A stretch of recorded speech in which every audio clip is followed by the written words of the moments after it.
더 큰 은혜를 주시나니 라는 내용으로 여러분들과 함께 하나님의 말씀을 같이 나누도록 하겠습니다. 저희 청년부라고 얘기를 하면 우리 청년부가, 운정교회 청년부가 추구하는 모습은 무엇이냐 묻는다면 우리는 이렇게 대답할 수가 있습니다. 주님과 찐사랑에 빠지는 청년부, 어떻게든 주님을 높이고 싶은 그 마음, 주님과 찐사랑에 빠진 청년부, 그게 우리의 모습입니다. 주님과 찐사랑에 빠져서 우리가 이루고 싶은 모습은 기도와 말씀이 있는 공동체가 되고, 또 서로 사랑하는 공동체, 서로 덮어주고 서로 위해서 기도해주고 서로를 깊게 사랑하는 공동체가 되는 것이 우리 청년부가 나아갈 길이고 목표입니다. 예전에 이런 조사를 했었습니다. 그렇게 지금 나가려고 애를 쓰고 있는데 그러한 우리 청년부의 장점이 무엇인가 이렇게 물어봤었을 때에 여러 가지 답변이 있었는데 그 중에 이런 답변이 있었습니다. 이곳에 와서 따뜻함을 경험했다. 말씀의 은혜가, 예배의 은혜가 이곳에 있다. 그리고 재밌다. 생동감이 있다. 청년들이 순종적이다. 권위적이지 않다. 신방이 좋다. 서로 다투는 모습이 없다. 청년부 목사님이 잘생겼다는 없었어요. 네, 이거는 없었어요. 네. 이런 말을 들어보면 좋은데 이런 말은 없었습니다. 이런 얘기는 들어본 것 같아요. 잘생겼다가 아니라 잔망 루피를 닮았다. 닮은 것 같지는 않은데 그런 말은 좀 이렇게 들어본 것 같습니다. 부족하지만 어쩌면 우리 청년부의 모습이 갑자기 저보고 잔망 루피 찾고 이러시면 안 돼요. 말씀에 집중하셨으면 좋겠습니다. 부족할 때도 있지만 우리는 늘 그 방향으로 나가고 있습니다. 어떻게 하면 주님과 찐사랑에 빠지고 주님의 이름을 높일 수 있을까? 그렇게 서로 사랑하고 주님만 높이는 공동체는 숫자와 상관없이 주님이 흥왕케 하시고 이곳에 깊은 하나님의 은혜가 머뭅니다. 에베소서에 보면 주님은 이렇게 말합니다. 나의 뜻을 이룰 것이다. 근데 하나님의 뜻을 누구를 통해 이루는가 하면 교회를 통하여 하나님의 뜻을 이룬다라고 말씀하고 있습니다. 하나님은 연약해 보이는 교회를 통하여 하나님의 뜻을 이룹니다. 그러면 사탄의 전략은 무엇일까요? 어떤 청년이 사탄이 지금도 있나요? 물어보는데 지금도 존재합니다. 사탄의 전략은 하나님의 교회가 하나 되고 하나님의 교회가 연합되고 하나님의 교회가 주님을 높이게 되면 이 교회를 통해서 생명이 임하고 지역이 변하고 나라가 변합니다. 그러니까 사단은 어떻게 할까요? 어떻게든 이 공동체를 무너뜨리려고 오해하게 만들고 공격하고 집중해야 될 것에 집중하는 것이 아니라 집중하지 말아야 될 것, 지엽적인 것에 집중하게 만듭니다. 어떻게든 흐트러버리고 어떻게든 갈라버리는 게 사단의 목표입니다. 우리가 보통 관계에서, 인간관계에서 좀 관계가 틀어졌을 때에 이렇게 이야기하면 될 것 같은데 안 되는 경우들이 있습니다. 그래서 어떻게 보면 야고보서에서 말하는 것처럼 사단을 대적하고 영적인 부분을 해결할 때에 이러한 관계가 해결되는 것을 볼 수가 있습니다. 그래서 오늘 야고보서는 이렇게 얘기합니다. 사단의 목표는 어떻게든 갈라놓는 거고, 아직 아니에요. 네, 어떻게든 갈라놓는 거고 흐트러 버리는 건데 교회는 여기에 맞서가지고 더 하나 되고 더 연합되고 주님의 마음으로 나가는 것이 중요합니다. 이 모습은 마찬가지입니다. 초대교회 때도 처음의 교회의 모습에서도 동일했었습니다. 야고보서를 보면 교회 안에도 심각한 다툼과 어려움이 있었다는 것을 보여줍니다. 야고보서 4장 1절 말씀입니다. 같이 한번 읽어볼까요? 자, 시작. 너희 중에 싸움이 어디로부터 다툼이 어디로부터 나느냐? 너희 지체 중에서 싸우는 정욕으로부터 나는 것이 아니냐? 초대교회입니다. 뜨거운 교회인데 뜨거운 교회였던 이 교회에 대해서 야고보가 뭐라고 얘기하는가 하면 너희 중에 싸움이 어디서부터 나느냐? 다툼이 어디서부터 나느냐라고 물어보고 있다는 겁니다. 거룩한 교회일지라도 연합되는 교회일지라도 여전히 연약한 사람들이 모인 곳이기 때문에 다툼과 싸움이 있다는 것을 볼 수가 있습니다. 그런데 그 다음의 말이 중요합니다. 야고보는 그 다음에 싸움의 근원에 대해서 어쩌면 우리가 생각하는 것과 다른 부분들을 말해주고 있습니다. 많은 경우에 우리 안에 갈등이 있다 그러면 우리는 이 갈등의 원인을 외부에서 볼 때가 많습니다. 저 사람 때문이야. 저 사람과는 말이 안 돼. 저 사람이 나를 무시했어. 나를 이해 못했어. 내가 말하는 것을 안 들어줬어. 여기에 문제가 있어. 저 사람만 사라지면, 저 상관만 사라지면 이 문제가 해결될 것 같은데 보통 사람들은 외부에서 그 문제를 찾습니다. 그런데 야고보는 여기에 대해서 무엇이라고 얘기하는가 하면 외부에 있는 것이 아니라 그 문제는 정욕 때문이라고 말해주고 있습니다. 그럼 이 정욕이라는 게 무엇일까요? 정욕이라는 것을 사전적인 정의해 보면 이렇게 말하고 있습니다. 쾌락을 추구하고 무절제하고 감각적인 욕망, 욕심을 말할 때 정욕을 이야기합니다. 하나님을 멀리하고 쾌락적인 삶을 추구하는 것, 끊임없이 내가 원하는 것, 자신이 원하는 것을 채워나가는 것을 성경에서는 무엇이라고 얘기하는가 하면 정욕이라고 이야기합니다. 관계가 힘들고 싸우고 다퉜는데 야고보는 이것을 가지고 너희 어떤 처세술을 하라 이런 얘기를 하는 것이 아니라 너희 안에 깊은 욕구가 있는데 정욕이 있다. 이 정욕의 문제를 먼저 해결할 때 관계가 새롭게 된다는 것들을 말해주고 있습니다. 정욕이라는 게 헤도니즘이라는 뜻이 있는데 이 말은 이런 뜻이 있습니다. 내가 높아지고자 한다. 내가 원하는 것을 채우고자 한다. 그래서 이러한 정의를 내릴 수 있습니다. 그런데 좀 신기하지 않으세요? 초대교회 성도님들은 어쩌면 그 핍박 가운데도 거룩하게 살았던 사람입니다. 그런데도 불구하고 왜 이분들은 그리스도인인데 왜 이랬던 걸까요? 이 야고보서를 시작하면서 야고보는 이렇게 얘기합니다. 흩어진 그리스도인들에게 내가 편지를 쓴다. 흩어졌다는 게 디아스포라를 이야기합니다. 흩어져 있는 그리스도인이니까 그곳에서 이 당시에 그리스도인들은 어떠한 모습이었던 걸까요?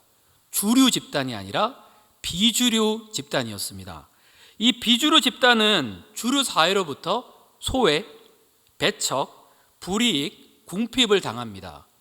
외국에서 혼자 공부했을 때 그 느낌이 있는 분들이 있을 겁니다.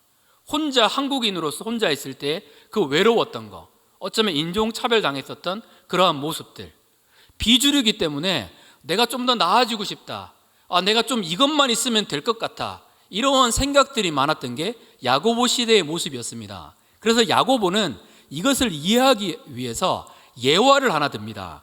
어떤 예화를 드는가 하면 어떤 사람이 들어왔습니다. 근데 이 사람은 부자입니다. 금 가락지를 꼈고 좋은 옷을 입었습니다. 이 사람이 들어오니까 사람들이 어떻게 할까요? 여기 좋은 자리입니다. 이 자리에 앉으세요 라고 말하고 있습니다. 그런데 반대로 또 다른 사람이 들어옵니다. 어떤 사람인가 하면 남루한 사람, 가난한 사람이라 나오는데 원어적인 표현에 보면 거지, 이런 표현으로 어쩌면 더 가까울 수도 있습니다. 그런 분이 들어오니까 그곳에 있는 사람들이 어떻게 대할까요? 환영해 주는 사람이 없습니다. 저기 앉든지 간에 나가든지 그렇게 하라라고 이야기합니다. 야고보서는 이 예화를 통해서 이 당시 사람들이 어떠한 배경에서 살아갔는지를 정확하게 보여줍니다. 이 이야기를 들었을 때 어떤 마음이 들었던 걸까요? 사람들의 마음에는요, 나는 가난하면 안 되겠다. 내가 존귀하게 살기 위해서는 나는 부자가 돼야겠다. 내가 힘이 필요하다. 내가 권력이 필요하다. 내가 힘이 있었다면, 내가 부자였다면, 내가 권력이 있었다면 여기에 이러한 취급을 안 받을 건데 내가 이런 것이 없기 때문에 그랬구나. 세상에서 말하는 것처럼 힘을 가져야겠다, 권력을 가져야겠다, 돈을 가져야겠다, 이것을 추구해야겠다 생각을 들었던 것이 이 당시에 그리스도인의 모습입니다. 그 모습을 하나님으로 채워야 되는데 돈과 권력과 힘으로 말미암아 채우려고 하니까 교회 내에서도 마찬가지로 극심하게 교회에서 갈라지는 모습들을 볼 수 있습니다. 그러니까 내가 중심입니다. 나의 쾌락과 욕망을 채우기 위해 살다 보니까 내 쾌락과 욕망을 채우는데 상대방이 방해되면 어떻게 할까요? 싸우는 거예요. 그래서 이것을 어떻게 표현하는가 하면요, 야고보서 4장 2절은 이렇게 말합니다. 같이 한번 읽어볼까요? 자, 시작. 너희는 욕심을 내어도 얻지 못하여 살인하며 시기하여도 능히 취하지 못함으로 다투고 싸우는도다. 감사합니다. 여기까지. 네. 너희는 욕심을 내어도 얻지 못하니까 멈추는 게 아니라 정욕을 욕심으로 표현했는데 어떻게 하는가 하면 살인한다고 얘기합니다. 시기한다고 얘기합니다. 이게 사람의 모습이에요. 이 말은요, 수단과 방법을 가리지 않고 내가 돈을 얻기 위해서, 힘을 얻기 위해서, 권력을 얻기 위해서, 무시당하지 않기 위해서 사람은 무엇인지 할 수 있는 모습들을 야고보는 보여주고 있습니다. 쾌락이 지배하면 이런 관계니까 어떻게 될까요? 화평이 없어요. 내 것만 추구하니까, 내 거가 맞으니까 화평이 없고 교회 내에서도 갈라지는 모습으로 보여주고 있습니다. 어쩌면 참 안타까운 모습이에요. 그런데 이게 교회로 들어가서 그 다음 구절이 기도에 대해서 말하는데, 기도에 대해서 말할 때도 이렇게 얘기합니다. 기도를 할 때도 내용이 안 바뀌고 문의만 바뀌었어요. 그러니까 기도를 할 때도 무슨 기도를 하는가 하면 정욕을 구합니다. 내가 원하는 것, 내가 이루고 싶은 것만 구하는 모습, 태도의 변화가 전혀 없는 모습이 이 야고보 시대 때의 그러한 모습이라는 겁니다. 그런데 그렇게 추구했는데, 그렇게 돈을 추구하고 명예를 추구하고 나를 추구하고 내가 원하는 길을 추구했는데, 성경에서는 뭐라고 얘기를 하는가 하면 그런 걸 추구하고 있는 사람은 능히 취하지 못한다, 능히 얻지 못한다라고 성경은 말하고 있습니다. 그렇게 잔인하게 살았다면, 그렇게 치열하게 살았다면 얻어야 되는데, 말씀은 무엇을 얘기하는가 하면 그렇게 가는 삶에서는 결코 얻지 못한다라고 말하고 있습니다. 이 결과를 야고보서는 두 가지 형태로 표현하는데, 첫째는 야고보서 1장 6절에 보면 이렇게 표현합니다. 바람에 밀려 요동하는 바다 물결 같다. 그래서 이 사람은 안정감이 없는 삶을 살게 될 거라고 말하고 있습니다. 하나님이 내 안정감이 되면 외부의 상황과 상관없이 안정감이 있거든요. 근데 하나님이 내 안정감이 되지 못하고 돈과 명예와 내 젊음, 내 외모가 안정감이 되기 시작하니까 이게 없어지면, 여기에 인정을 받지 못하면 어떻게 될까요? 요동하고 흔들리는 삶으로 나가게 된다는 겁니다. 그리고 둘째는 야고보서 1장 15절에 기록되어 있는데 이 말씀이 있습니다. 욕심이 잉태한 즉 죄를 낳고 죄가 장성한 즉 사망을 낳느니라. 죽는다라는 거예요. 이 말씀의 뜻은요, 욕심을 따라가는 삶으로 살았는데 평안으로 끝나는 게 아니라 더 죄를 짓게 되고 결국에는 사망, 죽는 길, 망하는 길로 간다라는 겁니다. 그래서 야고보는 이 길로 가지 말라라고 촉구하고 있습니다. 전도서도 보면 이런 말씀이 있습니다. 전도서 6장 2절 말씀인데 같이 한번 읽어볼까요? 자, 시작. 어떤 사람은 그의 영혼이 바라는 모든 소원에 부족함이 없어 재물과 부요와 존귀를 하나님께 받았으나 하나님께서 그가 그것을 누리도록 허락하지 아니하셨으므로 다른 사람이 누리나니 이것도 헛되어 악한 병이로다. 와, 당황스럽지 않습니까?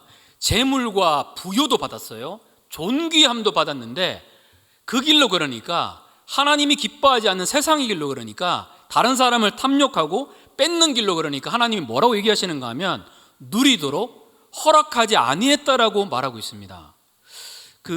어떤 분들, 이런 분들이 있어요. 맛있는 음식이 있어요. 그러면 음식은 어떻게 먹어야 될까요? 맛을 음미하고 맛있다 해야 되는데 계속 넣어요. 맛도 모른 채 계속 넣다 보면 배 부를 때까지 먹었다, 이렇게 끝이 나거든요. 누리는 삶으로 하나님은 나가기를 원하는데 누리지 못하는 거, 갖고 있음에도 불구하고 누리지 못하는 것은 참 불행이라고 말할 수가 있습니다. 세상의 길로 걸었는데, 세상에서 말하는 길로 걸었는데 그 길의 결과가 너무 안타깝게 끝납니다. 그래서 여기에 대해서 야고보서 4장 4절부터 5절 말씀은 우리에게 이렇게 말합니다. 같이 한번 읽어볼까요? 자, 시작. 가늠한 여인들아, 세상과 벗된 것이 하나님과 원수됨을 알지 못하느냐. 그런즉 누구든지 세상과 벗되고자 하는 자는 스스로 하나님과 원수되는 것이니라. 너희는 하나님이 우리 속에 거하게 하신 성령이 시기하게까지 사모한다 하신 말씀을 헛된 줄로 생각하느냐. 하나님이 우리가 이해할 수 있도록 인간의 언어를 들어서 이 말씀을 설명합니다. 특별히 여인에게 얘기하는 것이 아니라 성경에 보면 우리는 예수님의 신부입니다. 모두 다 예수님의 거룩한 신부이거든요. 그래서 신부인데 이것을 어떻게 표현하는가 하면요, 세상과 동일하게 걷고 세상과 그리스도인과 차이가 없는 모습을 보이니까 주님이 이렇게 얘기합니다. 너희는 간음했다라고, 너희는 바람을 폈다라고 이야기하고 있습니다. 세상과 벗된 것이 하나님과 원수되었는데 내가 그것도 알지 못한 채 세상을 살아가고 있는 모습이 이 당시 성도들의 모습이었습니다. 주님이 이렇게 말합니다. 누구든지 세상과 벗이 되고자 하는 자, 이 세상의 길을 동일하게 걷고자 하는 자는 하나님과 원수가 된다는 것을 말해주고 있습니다. 그리고 거기에 대해서 하나님 뭐라고 얘기하시는가 하면 하나님의 성령이 시기하기까지 너희를 사랑하지 않느냐. 이 말씀은 이런 겁니다. 하나님의 뜻에 무관심한 하나님의 친구가 아니라 세상과 친구가 되다 보니까 말씀에 등을 돌립니다. 그러니까 이걸 인간의 단어로 표현하면 사랑하는 연인이 나를 떠나서 바람을 핀다 그러면 너무 아프잖아요. 그래서 주님이 뭐라고 얘기하는가 하면 내가 시기하기까지 너희를 사모하는 줄, 사랑하는 줄을 알지 못하느냐라고 표현합니다. 인간의 관계를 통해서 말씀하시면 우리가 이해할 것 같으니까 인간의 모습을 통해서 말씀하고 있습니다.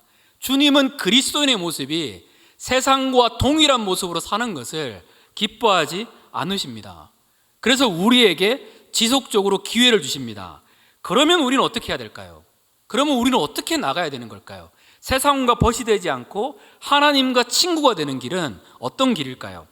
첫째는 하나님 앞에 겸손하게 반응하는 길입니다. 야고보서 4장 6절 말씀입니다. 같이 읽겠습니다. 자, 시작. 그러나 더욱 큰 은혜를 주시나니 그러므로 일렀으되 하나님이 교만한 자를 물리치시고 겸손한 자에게 은혜를 주신다 하였느니라. 아멘. 세상을 이길 힘은요, 주님으로부터 더 큰 은혜를 받는 방법밖에 없거든요. 갈라지고 공동체가 아무리 그래도 사람이 모인 거기 때문에 연합되기가 쉽지가 않습니다. 그런데 여기서 연합되는 것은 하나님의 더 크신 은혜를 받을 때에 사람의 모습이 변화되고 화평케 되고 새롭게 나아갑니다. 그런데 그 길을 무엇으로 얘기하는가 하면 교만한 자를 물리치시고 하나님은 겸손한 자들에게 은혜를 주신다라고 말하고 있다는 겁니다. 우리의 마음이 나도 모르게 높아질 수 있습니다. 이 교만하다는 말이 헬라어로 휘페파르노이스라는 말인데 이런 뜻이 있습니다. 남의 위에 서서 자기를 나타낸다. 남의 위에 서서 내가 맞는 거예요. 내가 옳은 거예요. 내 입장이 맞는 거고 상대방의 입장은 틀리다라고 생각합니다. 그리고 내가 높아져 있습니다. 예수님을 높여야 될 그 자리에, 하나님의 말씀이 높아질 자리에 내가 높여져 있는 모습, 그것을 성경에서는 교만하다라고 말하고 있습니다. 이것을 빌립보서에서는 좀 다른 형태로 표현하는데요. 빌립보서 2장 3절 말씀입니다. 제가 읽겠습니다. 아무 일에든지 다툼이나 허영으로 하지 말고, 빌립보 교회도 동일했어요. 다툼이나 허영이 있었습니다. 하지만 주님이 뭐라고 얘기하는가 하면 연합되는 길은 오직 겸손한 마음으로 각각 자기보다 남을 낮게 여기라고 말하고 있다는 겁니다. 내가 높아지는 것이 아니라 남을 낮게 여기면 이 공동체는 놀랍게 하나됨 가운데 나갈 수가 있습니다. 만약에 요즘 들어서 내 관계가 잘 풀어지지가 않는다, 요즘 들어서 내가 좀 막혀 있는 것 같다, 그럴 때 우리가 먼저 돌아봐야 될 것은 지금 내가 높아져 있는지를 봐야 합니다.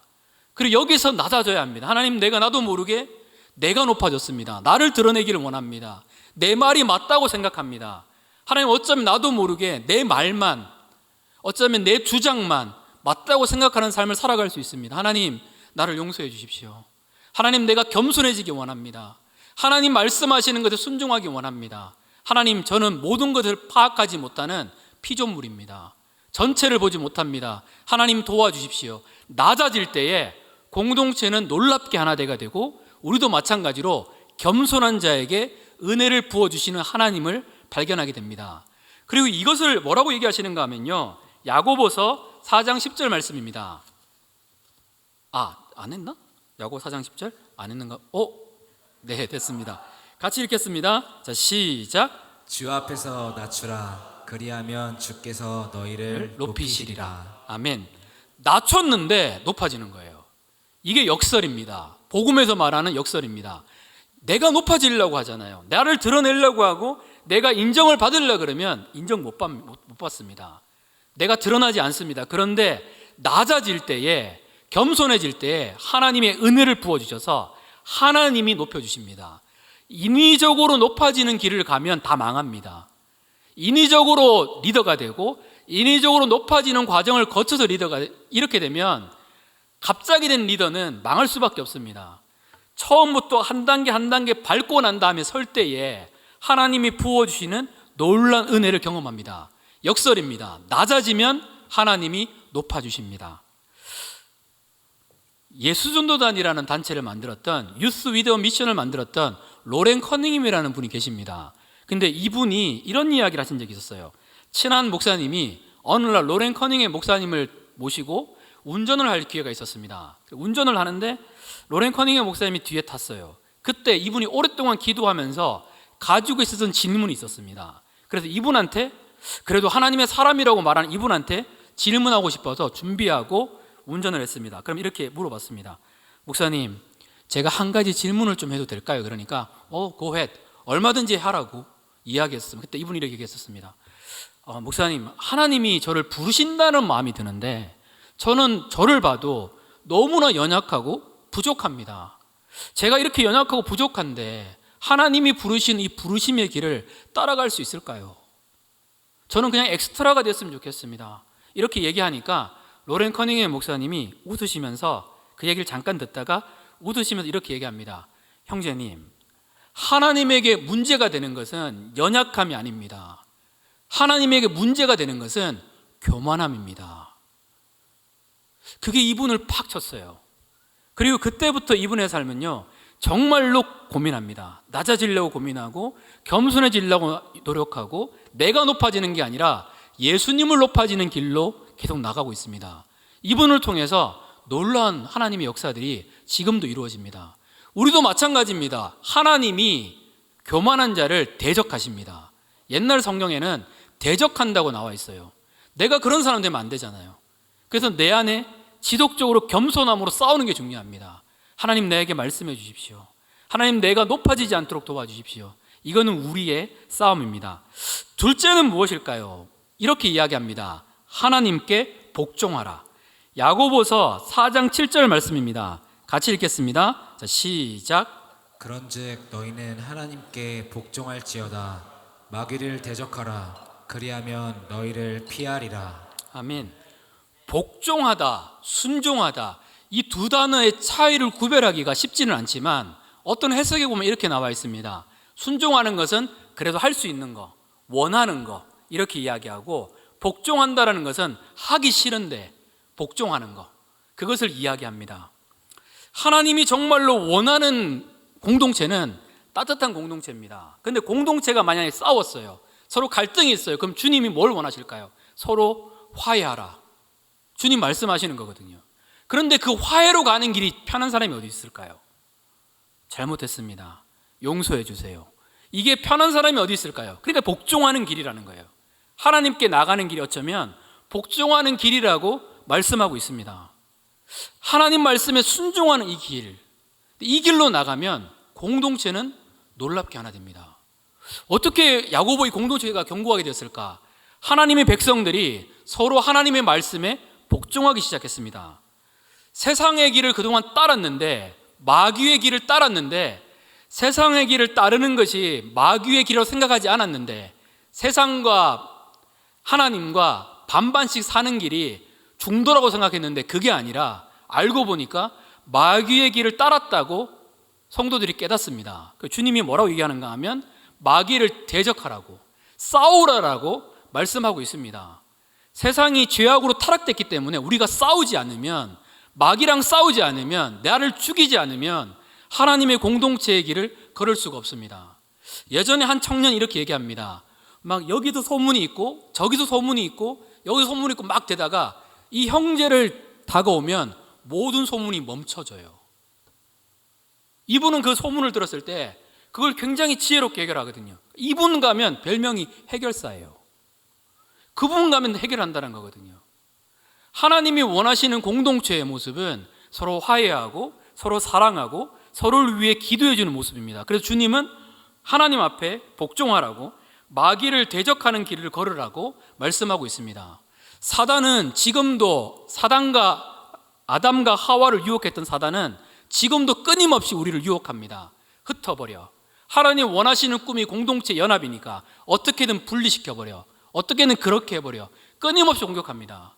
하지만 그 속에서 우리가 그래, 마귀 네 말도 맞겠다, 이게 아니라 마귀를 대적하고 싸우면 하나님 약속하셨습니다. 분명히 너희를 피하리라. 예수 그리스도의 이름으로 우리의 하나됨을 파괴하는 것들은 떠나갈지어다. 외칠 때에 또 복종할 때에 우리를 통해서 하나님의 놀라운 길이 일어납니다. 어떤 청년은 이렇게 얘기합니다. 하나님이 내게 말씀하시는 것을 모르겠어요. 하나님이 내게 순종하고 싶은데 하나님이 내게 어떤 말씀을 하시는지 모르겠어요 라고 답하는 청년들도 있습니다. 근데 거기에 대해서는 간단합니다. 보통 하나님의 말씀은 예배를 통하여, 큐티를 통하여, 성경을 볼 때 많이 주어집니다. 내가 지금 하나님 말씀에 순종하고 싶다면 예배를 드릴 때 한번 이렇게 기도해 보세요. 하나님, 오늘 예배를 통하여 나에게 말씀해 주십시오. 그리고 집중합니다. 그러면 그 시간을 통해서 찬양 한 가지를 통해서도, 말씀 읽는 걸 통해서도 하나님의 말씀은 우리에게 들려집니다.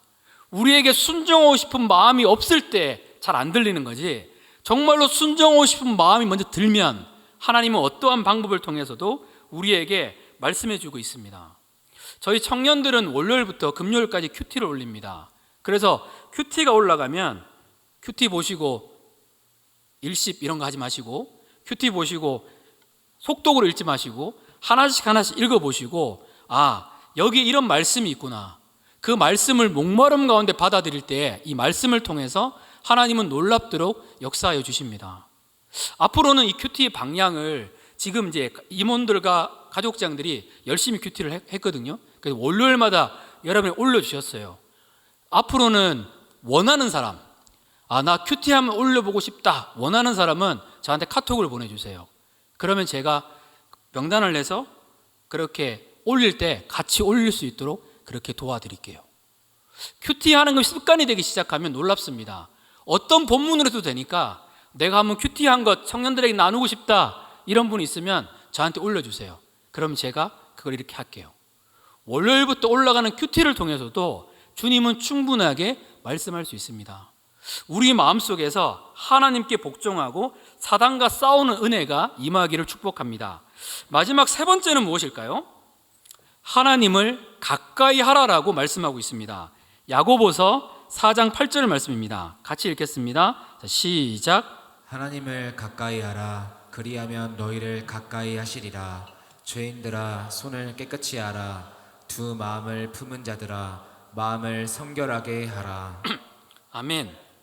하나님을 가까이 하라, 이 말이 앵기조라는 말인데 부정 과거 명령형입니다. 이 말은 어떨 때 쓰이는가 하면요, 단호하고 급합니다. 지금 하나님 마음이 아픈 거예요. 야고보의 공동체가 흐트러진 모습이 아픈 거예요. 그래서 하나님이 뭐라고 얘기하시는가 하면 지금 가까이 하라고 급하게 단호하게 말씀하고 있습니다. 빨리 하나님께 나오라라고 말씀하고 있습니다. 하나님께 가까이 오면 하나님 뭐라고 얘기하실까요? 너희를 가까이 하시리라. 이 말은 하나님께 나오면 하나님이 회복시킨다는 얘기입니다. 우리의 문제의 궁극적인 해결은 관계의 어떤 것에 있는 것도 아니고 어떤 다른 것에 있는 것이 아니라 하나님께 나올 때 이것이 해결이 됩니다.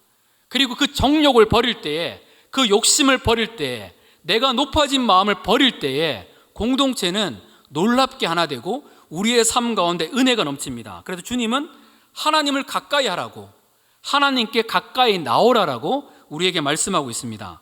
그럼 여기서 질문이 있죠. 하나님께 어떻게 가까이 갈까요? 그걸 가지고 두 가지를 이야기합니다. 첫째는 죄인들아, 손을 깨끗이 하라. 아까 했던 말씀 한 번 더 띄워줄까요? 야고보 4장 8절 말씀. 죄인들아, 손을 깨끗이 하라라고 말씀하고 있습니다. 이게 무슨 말일까요? 우리 당연히 알다시피 손을 많이 씻으라 이런 말이 아니라는 걸 우리는 알고 있습니다. 손을 깨끗이 하라는 말은 정결 예식 때 썼던 단어입니다. 예, 됐습니다. 감사합니다. 이 말은 자신이 범한 죄를 회개하여 그리스도의 보혈에 씻김을 받으라는 얘기입니다. 하나님께 나가서 회개하라는 건데 이 말에는 이런 뜻이 있습니다. 우리의 손이 마땅히 붙잡아야 될 걸 붙잡아야 되는데 붙잡지 말아야 될 것을 붙잡고 있는 것을 내려놓으라고 할 때 이 단어를 사용합니다. 내가 정말 붙잡아야 될 것이 있습니다. 정말로 중요한 것이 있습니다. 근데 이걸 붙잡아야 되는데 지금 다른 것을 붙잡고 있습니다. 이럴 때 그걸 내려놓으라고 할 때 이 단어를 씁니다. 이 이야기를 굉장히 많이 들어보셨을 건데 원숭이 잡는 법, 아프리카에 원숭이 잡는 법이라는 것이 있습니다. 호리병에 구슬이나 열매를 넣어두면, 먹을 걸 넣어두면 원숭이가 와가지고 손에 넣어서 그것을 잡습니다. 그러면 많이 잡으면 뺄라 그래도 음식이 걸리니까 빠지지가 않잖아요. 그러면 원숭이가 해야 될 것은 뭘까요? 놓으면 사냥꾼이 왔을 때 도망갈 수 있습니다. 근데 이 원숭이들이 이걸 안 놓는 거예요. 이거 놓기가 힘드니까 놓고 있다가 사냥꾼에게 잡혀가지고 죽거나 잡혀가거나 그렇게 됩니다. 이거 어쩌면 우리에게도 동일합니다. 우리의 손에 놓아야 될 건데 이것을 붙잡으면 안 되는데, 내가 말했던 이 길이 아닌 건데, 하나님이 기뻐하시는 길이 아닌 건데 이걸 놓아야 되는데, 이걸 끝까지 내가 붙잡고 있으면 진짜 하나님께 나가는 회개를 할 수가 없습니다. 그래서 주님이 당부합니다. 그거 놓으면 너 나 찾을 수 있다. 그것이 우리에게는 무엇이 있을까요? 정말 내가 놓아야 되는 그것을 놓고 그 자리에 무엇으로 채워야 할까요? 하나님의 말씀입니다. 우리는 주변의 환경에 따라서 많이 흔들립니다. 저 같은 경우에는 청년부에 대한 이런 마음이 있습니다. 우리 청년부가 정말로 주님이 다스리는 청년부, 주님이 역사하는 청년부, 따뜻한 청년부, 이것을 위해서 기도하자, 나가자, 이런 마음이 있다가 예를 들어 어떤 어려움이 생깁니다. 그럴 때마다 사람이니까 흔들릴 수 있잖아요. 그럴 때 꼭 돌아가는 게 있습니다. 어떤 건가 하면 빌립보서 1장 6절 말씀입니다. 우리 안에 착한 일을 시작하신 이가, 우리 청년부 안에 착한 일을 시작하신 이가 그리스도 예수의 날까지 이루실 것을 내가 확신하노라. 이 말씀을 계속 외칩니다. 주님이 주인이라 그랬으니까 주님이 책임져 주세요. 이렇게 나가다 보면 알 수 없는 평안함이 우리의 마음에 들기 시작합니다. 내가 꼭 붙잡아야 될 것을 붙잡아야 됩니다. 그것은 하나님의 말씀입니다. 우리 청년들이, 우리 성도님들이 내려놓아야 될 것이 무엇일까요? 이걸 내가 붙잡고 있으면 나를 행복하게 하지 못하는데 끝까지 내가 붙잡고 있는 것이 무엇일까요? 그게 어떤 사람한테는 자기 연민일 수도 있고, 어떤 사람한테는 자기 비하일 수도 있고, 어떤 사람에게는 교만함이 될 수도 있고, 어떤 사람에게는 많은 일일 수도 있습니다. 일 중독일 수도 있습니다. 그걸 내려놓을 때에 진짜 하나님을 누릴 수 있고 하나님을 가까이 하는 삶으로 나아갈 수가 있습니다. 두 번째는 이겁니다. 두 마음을 품은 자들아, 마음을 정결케 하라. 하나님께 어떻게 가까이 나갈까요? 두 마음을 너희가 품고 있다. 그러니까 마음을 성결케 하라라고 말씀하고 있습니다. 이 말씀은 뭘까요? 둘 사이에 여전히 머뭇거리고 있는 우리의 모습이라는 겁니다. 분명히 우리가 예수님을 믿으면 알 수 있습니다. 좁은 길을 가자, 낮아지자, 하나님을 높이자, 이런 마음이 있는데 세상의 가치관과 육신의 자랑, 안목, 보는 것의 자랑, 이 땅에 있는 것의 자랑, 이런 것들이 우리의 마음을 흔들릴 수가 있습니다. 이제 그거 흔들리는 삶으로 나가지 말고 굳게 결정하고 이제 돌아보지 말고 끝까지 나아가라라고 하나님은 우리에게 말씀하고 있습니다. 딱 한 길만 선택하는 사람이 성공합니다. 바보같이 보여도 끊임없이 주님을 따르는 길을 갈았던 사람들에게는 하나님의 놀라운 축복들이 필요합니다. 그런데 이 길이 쉬울까요? 쉽지 않습니다. 그러니까 주님이 뭐라고 얘기하시는가 하면 야고보서 4장 9절 말씀에 이렇게 말씀하십니다. 같이 읽겠습니다. 자, 시작. 슬퍼하며 애통하며 울지어다. 너희 웃음을 애통으로, 너희 즐거움을 근심으로 바꿀지어다. 이 슬퍼하다는 말이 신약 성경에 딱 한 번 등장해요. 탈라이 포레사테라는 뜻인데 이 말은 이런 겁니다.